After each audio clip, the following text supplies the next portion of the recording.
How to check Air New Zealand flight status. Hello everyone, welcome to another tutorial. In this tutorial, I'll show you how you can check your Air New Zealand flight status.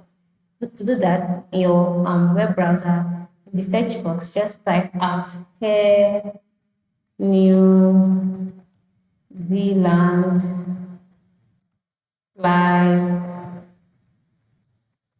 status page. Okay, now for you to be taken to the status page.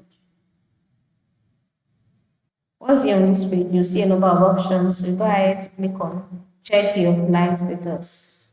All right. And then you take it to the page where you can check your flight status. So once you're on this page, you can see the option for you to find the time and status for any Air New Zealand flight. You can download the app in order to stay updated with real-time flight info. So ensure you do that. This is an easier way. Download the Air New Zealand app and then you will be given updates with real-time flight info. Then the next step will be for you to enter your flight number, click on search, and then your flight status would be displayed to you. So this is basically how you can check your Air New Zealand flight status. Thank you for watching and have a good day.